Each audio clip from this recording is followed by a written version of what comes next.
Assalamualaikum warahmatullahi wabarakatuh.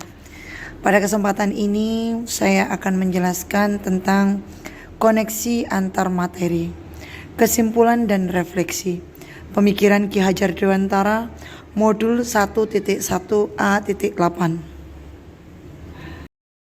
Perkenalkan, nama saya Ibu Asyatul Jalilah dari UPTSD Negeri 48 Gresik.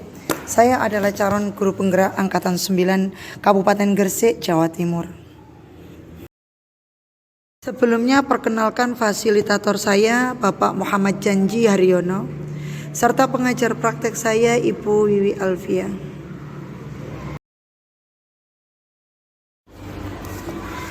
Koneksi antar materi yang berupa kesimpulan dan refleksi dari pemikiran Ki Hajar Dewantara modul 1.1a.8. Setelah mempelajari modul 1.1a.8 tentang filosofi Ki Hajar Dewantara, saya menyadari sebagai seorang pendidik banyak hal yang harus saya rubah dengan pemikiran maupun perilaku saya selama pembelajaran di kelas.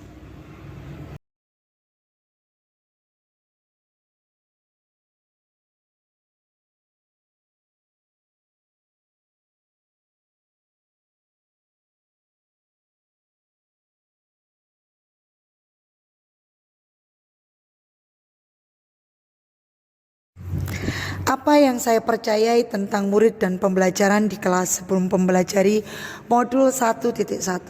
Saya berasumsi hasil akhir adalah segalanya tanpa melihat proses belajar.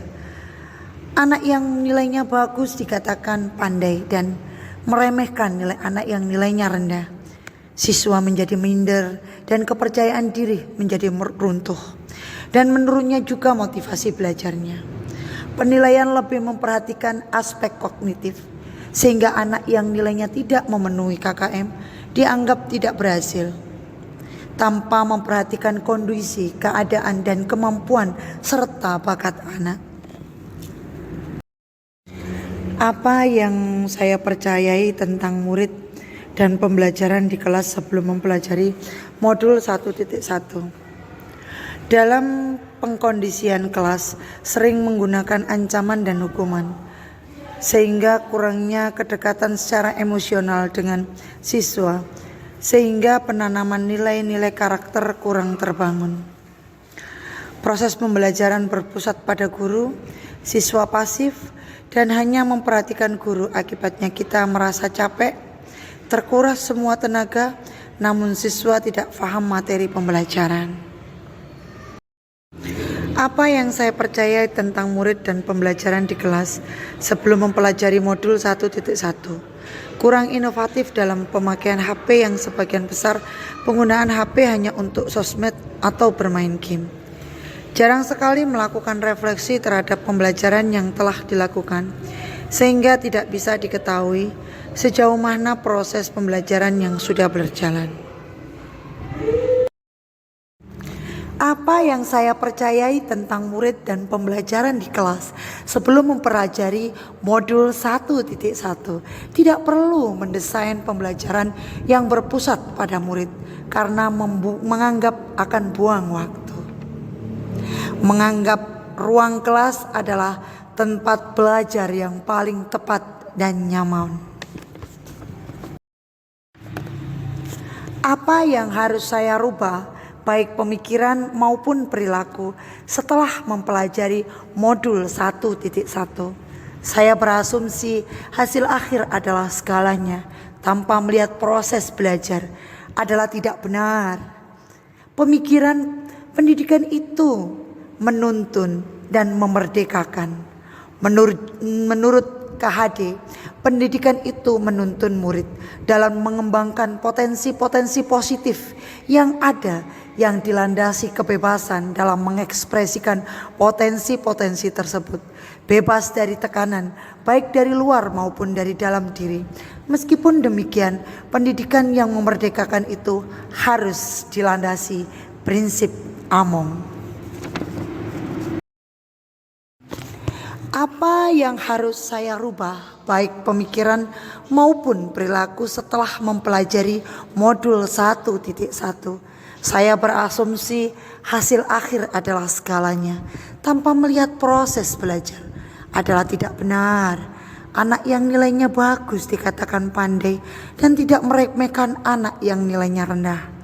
Menuntun mereka memberikan pembelajaran ulang melalui program remedi, membimbing mereka menemukan potensi dan bakat positifnya.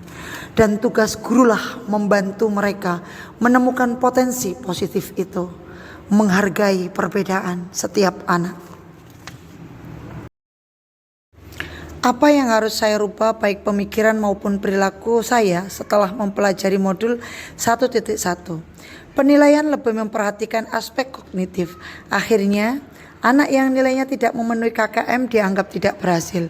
Hal itu tidak menurut aspek psikomotor dan afektif yang juga diajarkan. Pendidikan karakter penting sebagai penyeimbang kecakapan kognitif, seimbang antara cipta, rasa, karsa, dan raga. Harus holistik agar terjadi kesempurnaan budi pekerti yang akan mencetak generasi yang bijaksana. Di dalam pemikiran pendidikan itu terjadinya perubahan budi pekerti.